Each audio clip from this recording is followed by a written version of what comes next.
Halo semuanya, kami dari kelompok 3, mahasiswa Administrasi Publik Universitas Islam Negeri Sunan Gunung Jati Bandung, Fakultas Ilmu Sosial dan Ilmu Politik. Video ini dibuat untuk menyelesaikan tugas pengantar ilmu administrasi publik kepada dosen pengampu dan Dr.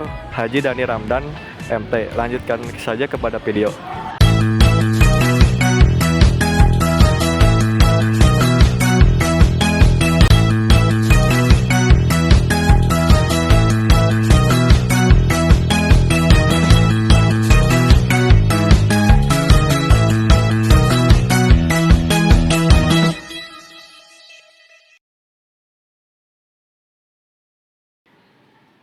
Yang pertama ada ilmu politik. Administrasi publik berasal dari rumpun ilmu politik.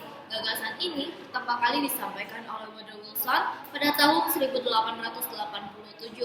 Selanjutnya ada hubungan ilmu politik dan administrasi publik. Yang pertama, ilmu politik bertugas membuat kebijakan atau policy making. Yang kedua, administrasi publik bertugas melaksanakan kebijakan tersebut atau policy implementation. Dengan kata lain, politik menentukan arah, sedangkan administrasi publik menjalankan. Nah, selanjutnya itu ada hukum. Analisisnya itu adalah konsep administrasi execution of law. Nah, hubungannya itu hukum menjadi dasar legal, rule of law, peraturan perundangan.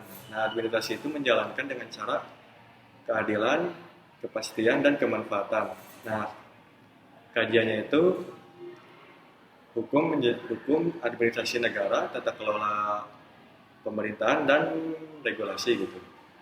Nah, penjelasan singkatnya itu ilmu hukum menjadi fondasi utama administrasi publik karena seluruh tindakan pemerintahan harus berada dalam garis legal yang jelas. Tanpa hukum, setiap kebijakan rawan menimbulkan ketidakpastian dan penyalahgunaan wewenang. Dan selanjutnya itu adalah ilmu ekonomi. Nah, ilmu ekonomi itu konsepnya itu administrasi publik mengelola sumber daya publik erat dengan ekonomi publik. Nah, kajiannya itu kebijakan fiskal, anggaran negara, dan manajemen keuangan publik. Teori efisiensinya itu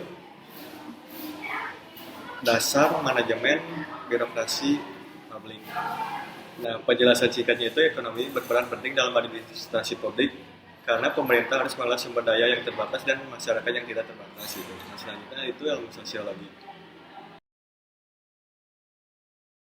Baik, selanjutnya itu ada ilmu sosiologi. Jadi konsep ilmu sosiologi ini di administrasi publik ini adalah kegiatan pemerintahan dalam melayani masyarakat yang beragam dan memiliki kebutuhan yang berbeda-beda. Nah, apa sih hubungannya dengan administrasi publik ini? Nah, sosiologi ini tuh membantu kita memahami bagaimana perilaku sosial, budaya, dan struktur masyarakat memengaruhi pelayanan publik ini. Nah, hal yang dipelajari di ilmu sosiologi ini adalah partisipasi masyarakat dalam pelayanan publik, lalu adanya hubungan sosial dalam birokrasi, dan juga pelayanan publik yang menyesuaikan budaya sosial. Lalu selanjutnya itu ada ilmu psikologi. Nah, konsep ilmu psikologi di dalam administrasi publik ini berhubungan dengan bagaimana individu, kelompok, perilaku dalam organisasi ini. Nah, apa sih hubungannya dengan administrasi publik ini? Nah, psikologi ini tuh menjelaskan motivasi kepemimpinan, cara berkomunikasi, serta konflik yang terjadi dalam organisasi publik. Lalu selanjutnya, hal yang dipelajari di ilmu psikologi ini adalah perilaku organisasi atau organizational behavior, terus juga pengelolaan sumber daya manusia atau human resource management.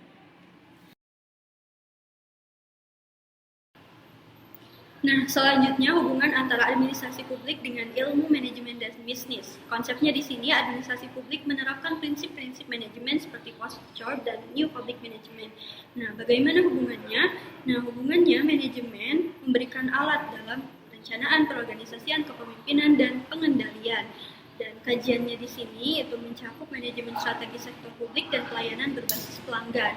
Selanjutnya, hubungan antara administrasi publik dengan ilmu teknologi dan informatika. Konsepnya di sini, era digital membawa pada digital governance.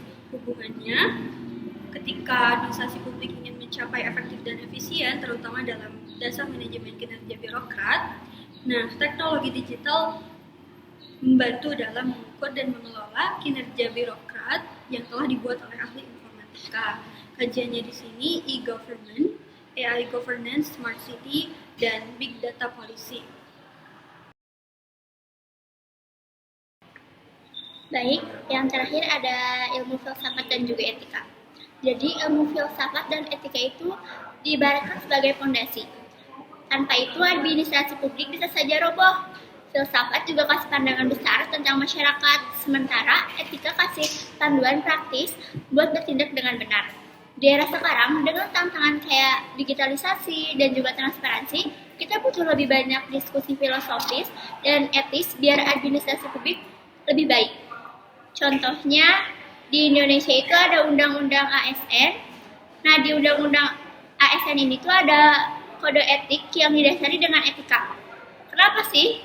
Yaitu agar pegawai negeri itu tidak semena-mena. Karena kalau misalnya tidak ada kode etika, kalau tidak ada etika, pemerintah bisa jadi mesin yang nggak peduli dengan rakyat. Untuk kesimpulan dari keseluruhannya, yaitu ilmu administrasi publik bersifat interdisipliner, di mana ia menghubungkan politik sebagai kebijakan, hukum sebagai legalitas, ekonomi sebagai efisiensi, sosiologi sebagai masyarakat, psikologi sebagai perilaku manusia, manajemen sebagai pengelolaan, teknologi sebagai digitalisasi, hingga filsafat sebagai nilai dan juga etika. Justru, kekuatan administrasi publik ada pada kemampuannya, yaitu kemampuan menyatukan berbagai disiplin untuk menyelesaikan masalah nyata di pemerintah maupun di masyarakat.